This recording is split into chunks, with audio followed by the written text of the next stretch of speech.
हमारे जीवन में प्रत्येक समय किसी न किसी उम्मीद के सहारे ही तो अपने लक्ष्य की ओर अपने कदम बढ़ाते हैं।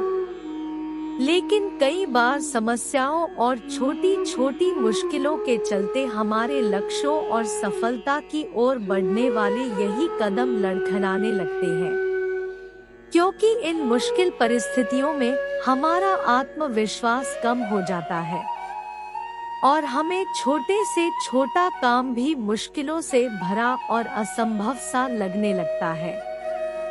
यही वो समय होता है जब हमें एक ऐसे प्रेरणा स्रोत की आवश्यकता होती है जो हमारे भीतर प्रेरणा की ऐसी ऊर्जा का निरंतर संचार कर दे कि हम अपने लक्ष्यों को हासिल किए बगैर जीवन में कभी भी हार ही नहीं माने।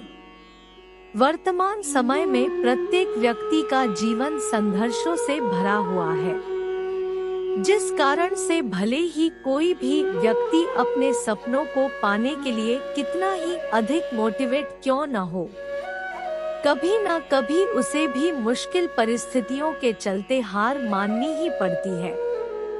लेकिन जीवन तो चलने का नाम है और चलते रहना ही जीवन का वास्तविक गुण है। इसलिए भले ही हम अपने जीवन में किसी मुश्किल परिस्थिति में खुद को असहाय और हारा हुआ मान लेते हैं, जीवन का सिद्धांत भी तो यही कहता है कि जब तक आप जीवित हैं, तब तक आपको हार न मानते हुए अपने लक्ष्यों के लिए निरंतर कार्य करना चाहिए। जीवन के इस मुश्किल भरे समय में आपको प्रेरित करने के लिए एक बेहतरीन कथन है जो मैं आपके साथ साझा करना चाहूंगी, जो कि आपके जीवन को देखने के नजरिए को ही बदल कर रख देगा और आपको हर समय अपनी मंजिल पाने के लिए प्रेरित करेगा।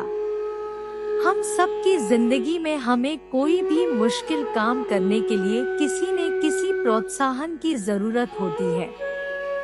ऐसा बहुत बार होता है कि जब कोई काम हमें बहुत मुश्किल लगने लगता है तो हम सोचते हैं कि यह काम हम नहीं कर सकते। ऐसे में हमें कुछ ऐसा चाहिए होता है जिसे सुनकर या पढ़कर हमें ऐसा लगे कि हम मुश्किल से मुश्किल काम कर सकते हैं, जिसे पढ़कर ऐसा लगे कि दुनिया में कोई भी काम नामुमकिन नहीं है। ऐसे में हमारा एकमात्र सहारा होता है प्रोत्साहित करने वाले विचार। मोटिवेशनल करने वाले विचारों को पढ़ने के बाद हमारी जिंदगी में खुशियां आने लगती हैं और हम अपनी मंजिल के काफी करीब भी पहुंच जाते हैं। अभिप्रेरणा वाले विचारों को पढ़ने के बाद हमें अपनी काबिलियत पर विश्वास होने लगता है। हमें ऐसा लगने लगता है कि हम इस दुनिया का कोई भी काम कर सकते हैं।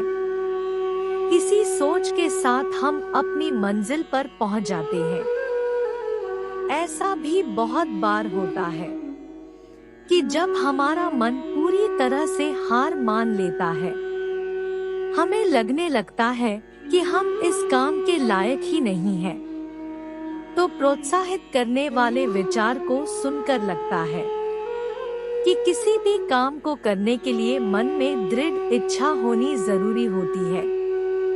हमारे मन में इस तरह के निश्चय पड़ने लगते हैं, जो हो चुका उसकी परवाह करना बंद करो, कुछ नया सोचो, नया करो और आगे बढ़ो। जो हो चुका अगर उसी में उलझे रहोगे तो आपका आज खराब हो जाएगा। मेरी इस बात को आप हल्के में ना ले। आप इतने समझदार हैं कि आप मेरी इस बात को अच्छे से समझ सकते हैं। अगर आप वाकई पीछे घटने वाली घटनाओं को दिन रात अपने दिल और दिमाग में दोहराते रहेंगे तो आगे कुछ नया करने का निर्णय नहीं ले पाएंगे। जानते हैं ऐसा क्यों होता है? ऐसा इसलिए होता है कि आपका दिमाग जब बुरी घटनाओं विचार से भरे होते हैं तो तो यह अच्छे और प्रेरक विचार पैदा नहीं कर पाते हैं और आप हर काम में असफल हो जाते हैं। इसलिए मेरी मानिए, जो हो चुका उसे भूलकर एक नई शुरुआत करें। ऐसा करने का सिर्फ एक तरीका है, बस आप हर सुबह मेडिटेशन करना शुरू करो, क्योंकि मेडिटेशन में वह पावर है जो आपको अंदर से कुछ कर गुजरने की ताकत देती है। आपके दिमाग में चलने वाले उथल पुथल को शांत करती है और सही रास्ता दिखाती है और सही निर्णय लेने की क्षमता पैदा करती है। आपको जागना होगा और इस भ्रम को मिटाना होगा कि तुम कमजोर हो। तुम कभी न मरने वाला आत्मा हो। तत्व तुम्हारा सेवक है, तुम तत्व के सेवक नहीं हो। यदि आपकी परिस्थितियों पर अच्छी पकड़ है तो जहर उगलने वाला भी आपका कुछ नहीं बिगाड़ सकता। आपको ये मोटिवेशनल वीडियो कैसी लगी, प्लीज कमेंट बॉक्स में बताएं। और वीडियो को लाइक करने के बाद आपके अपने चैनल स्नेहा मोटिवेशनल कहानियाँ को सब्सक्राइब करें। राधे राधे।